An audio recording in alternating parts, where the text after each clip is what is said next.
A finales del siglo XIX, con el surgimiento del darwinismo social, se origina la eugenesia. Con la teoría de la evolución en marcha, los académicos del siglo, por medio de los avances obtenidos de sus estudios, argumentaron e influyeron en la implementación de normas y leyes de higienización para mejorar la raza. Por lo tanto, durante el siglo XIX el higienismo es una orientación de salud pública, el cual permitió la inclusión de la eugenesia en aras de preservación de la salud. En este sentido, se preservaba la salud a través del control de la natalidad por medio de la esterilización selectiva o la expedición de certificados prenupciales. La eugenesia se incursiona en la política, permitiendo que se establecieran las primeras bases para decretar leyes eugenésicas y posteriormente discriminatorias. Incluso, distante a dicha corriente, Colombia no fue ajena a dichos debates, sino fue aún más allá y promulgó leyes de inmigración con fines eugenésicos y discriminatorios en la primera mitad del siglo XX. Ahora, prevista la eugenesia como un mecanismo para la preservación de la salud, la medicina y la psiquiatría no solo estudiaron las características raciales de la población colombiana y su posible depuración, sino también apoyaron la formulación de leyes que restringieran el ingreso al país de personas bajo preceptos o falencias psiquiátricas o neurológicas.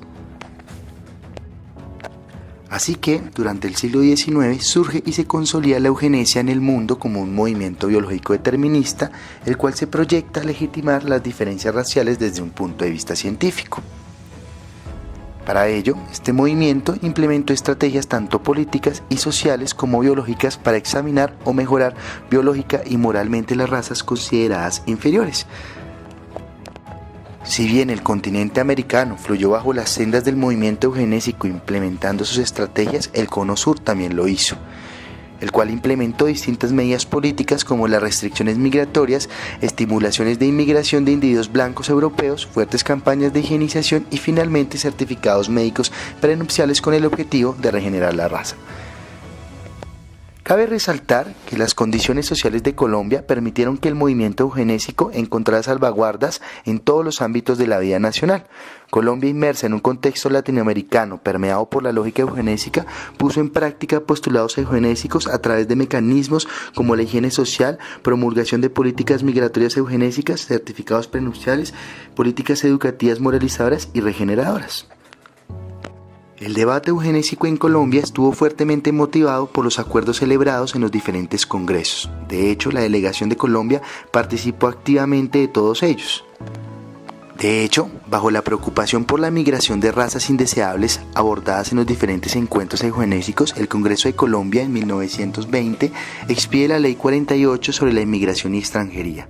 En el artículo 7 se establecieron restricciones a personas enfermas y con incapacidades de trabajar. Por ello se impedía el ingreso de individuos con enfermedades contagiosas. Asimismo, se impedía el ingreso a enajenados mentales, epilépticos, alcohólicos y a los buenos para nada.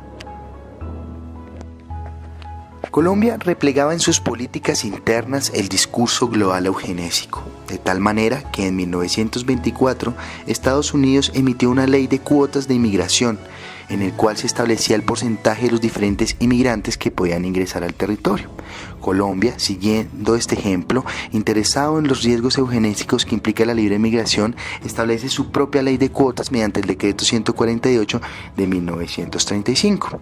Este decreto establece requisitos para el ingreso de inmigrantes de algunas nacionalidades. Para ello se implementa un visado especial y se permiten el ingreso de muy pocos números de inmigrantes, así como de tránsito por territorios no más de 4 meses.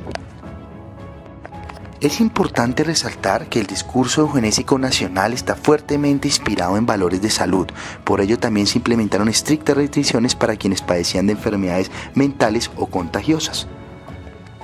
La creación de políticas eugenésicas en la escena nacional estaba representada por 2 académicos y científicos, los cuales consideraban necesario un mejoramiento de la raza a toda costa, para así reconstruir y purificar los valores de la nación, a saber, por un lado el psiquiatra Miguel Jiménez López y por otro Luis López Meza. Miguel Jiménez consideraba que la mezcla ocurrida entre españoles e indígenas había sido un proceso fallido a razón de las características particulares de las 2 poblaciones. En esta medida, para este psiquiatra, las manifestaciones antropométricas de esta unión originaron individuos tanto de bajo peso como de talla, como anomalías taxonómicas. De hecho, consideraba que desde el punto de vista fisiológico, esta unión había traído consigo individuos de baja nupcialidad, natalidad, esperanza de vida y tendencia a enfermedades degenerativas e infecciosas.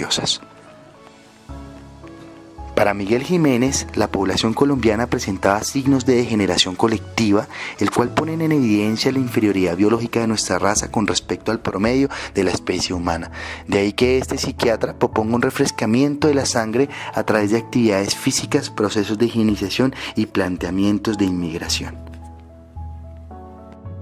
Por su parte, Luis López de Mesa, a diferencia de Jiménez, consideraba que las características de la población colombiana se debían a razones de mezclas étnicas y una fuerte influencia del medio ambiente. Al igual que su colega, llegó a hallazgos similares. Consideraba que la población colombiana es una población característica y proclive a padecer de enfermedades infecciosas y degenerativas. Por tanto, estas propiedades afectaban de alguna manera el sistema nervioso, produciendo manifestaciones de comportamientos y mentales inestables. Cabe resaltar que las ideas eugenésicas de Europa fueron traídas y penetradas en el contexto colombiano a través de la élite colombiana que estudió en esa época en las universidades europeas. Sin lugar a dudas, la eugenesia tuvo un papel fundamental en la creación de los programas de higiene de la nación colombiana, pues parecía garantizar una solución adecuada a la progresiva degeneración de la raza. Además, las ideas eugenésicas inspiraron proyectos que buscaban promover la salud y la limpieza de los individuos, en especial los de la costa caribe, para así eliminar aquello que se percibía como contaminación tanto cultural como biológica. Sin embargo, la meta eugenésica de renovación racial también tuvo una naturaleza moral, el cual consistía en mejorar las condiciones y la productividad de la nación. Sin lugar a dudas, este proyecto moderno de nación a través de la eugenesia se diseñó con el objetivo de dar una mayor unidad nacional posterior al completo desorden e inestabilidad resultante de la Guerra de 1000 días y la separación de Panamá. Sin embargo, los valores raciales y morales que estos programas proliferaron no causaron más que el cometido contrario, reforzar las divisiones culturales que existían previamente en el territorio nacional. No obstante, para poder hablar de eugenesia es necesario haber ahondado en la construcción conceptual de raza. En este sentido, la eugenesia como concepto racial sería ante todo una construcción histórica mediante el cual se han establecido múltiples articulaciones, de manera que a través de estas coyunturas se han desbordado perspectivas del racismo científico o perspectivas basadas en el determinismo biológico. La expansión del colonialismo, influenciado por el pensamiento racial, constituyó pilares ideológicos a través de discursos raciales, de manera que se han racializado las relaciones de poder. Con ello, el colonialismo se instaura como el más específico de los elementos de orden mundial de poder capitalista, eurocéntrico y moderno. Aníbal Quijano menciona que esta racialización se extendió al mundo entero a través de una clasificación de la población, de manera que las diferencias fenotípicas fueron definidas y usadas como una expresión de las diferencias raciales. Sin embargo, no solo las diferencias fenotípicas fueron relevantes. Por otro lado, como lo menciona Walter Mignolo, también es relevante que la clasificación racial se ancle a la inferiorización de la diferencia. Indudablemente, la expansión colonial europea estuvo ligada a la distinción y jerarquización de espacios e individuos, así como de procesos de dominación y de legitimación. Sin embargo, Julio Arias expone que aunque estas distinciones y jerarquías se han realizado, no siempre fueron únicamente así, pues las distinciones o jerarquizaciones fenotípicas o biológicas son un producto mismo de la cultura, aunque su relación sea intrínseca a lo racial. Respecto a estas distinciones fenotípicas o biológicas como productos de la cultura, Peter Wade plantea que no se puede limitar las clasificaciones raciales a rasgos netamente biológicos, pues la gran mayoría de estos rasgos clasificatorios son de orden cultural. Entonces, si entendemos la eugenesia como la ciencia del mejoramiento de linajes, la eugenesia estaría anclada con la renovación biológica. Pero en este orden de ideas, si lo biológico es un artefacto cultural, la eugenesia no estaría netamente relacionado al mejoramiento de unos rasgos fenotípicos, sino también correspondería a una construcción cultural de una distinción racial por medio de la renovación biológica. De modo que la eugenesia, entre esa frontera media entre el racismo cultural y biológico, buscaba más allá de mejorar un linaje en rasgos físicos, mejorar la cultura nacional a través de la renovación biológica de esos individuos, que, por distinciones raciales, eran causantes de la degeneración nacional. Ahora bien, a partir de esta investigación es posible concluir los siguientes 6 aspectos. Primero, el movimiento eugenésico en Colombia se desarrolló como una política que permitió responder a la necesidad de la élite colombiana de regenerar los individuos moral y racialmente.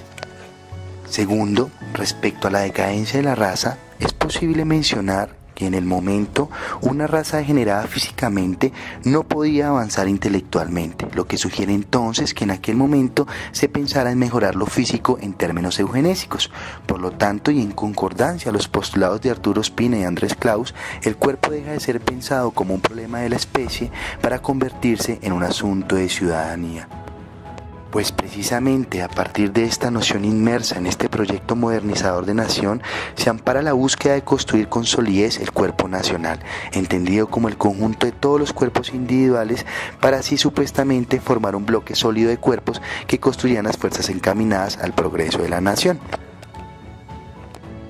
Tercero, la eugenesia se estableció como una estrategia biopolítica efectiva para implementar medidas de control sobre la población con miras a su mejoramiento a través del poder legitimador de la ciencia. Sin duda alguna, deja en evidencia el papel de la ciencia como un instrumento de poder influenciado, el cual no es neutro y suele ampararse por intereses políticos. Cuarto, los procesos eugenésicos en Colombia no habrían sido posibles sin las incidencias de los discursos mundiales higienistas. Por tanto, el contexto latinoamericano no fue ajeno a las pretensiones eugenésicas del siglo XX, que encontraban en lo social paradójicamente el obstáculo para el progreso de la sociedad. Quinto, es fundamental reconocer que en Colombia hubo eugenesia en la primera mitad del siglo XX, la cual se insertó en discursos y prácticas sociales encaminadas al blanqueamiento de la raza por medio de tratados o leyes de higiene social y una estricta política de inmigración. Finalmente, la eugenesia, tanto en el contexto colombiano como en otros contextos en el que se desarrolló, fue naturalizada desde perspectivas científicas y particularmente desde la medicina y psiquiatría fue defendida y promulgada. Sin embargo, en vez de generar procesos de unidad como se esperaba, generó grandes problemas de inequidad social producto de un desconocimiento concreto de la diversidad étnica, cultural y política.